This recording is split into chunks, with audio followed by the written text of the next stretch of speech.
પ્રદેશ કોંગ્રેસ સમિતિના કાર્યકારી અધ્યક્ષ, એક જાગૃત દલિત નેતા જે હંમેશા લોક પ્રશ્નો માટે લડતા હોય છે એવા જિગ્નેશભાઈ મેવાણીની ગઈકાલે કચ્છમાં એક પ્રેસ કોન્ફરન્સ હતી.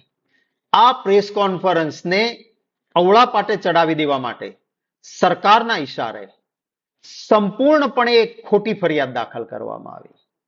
મારો પહેલો સવાલ એ છે કે આઈબી જે છે, ઇન્ટેલિજન્સ ડિપાર્ટમેન્ટ છે, એનું કામ રાજકીય નેતાઓની જાસૂસીનું નથી.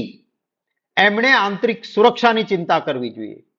રાજ્યમાં આટલું બધું ડ્રગ્સ આવે છે, દારૂ વેચાય છે, રોજ ગુનાઓ બને છે, એના બદલે રાજકીય નેતાઓની જાસૂસી માટે આ ભાજપની સરકાર અમારી પ્રેસ કોન્ફરન્સમાં, કાર્યકારી અધ્યક્ષની પ્રેસ કોન્ફરન્સમાં શું કામ હતું આઈબીનું?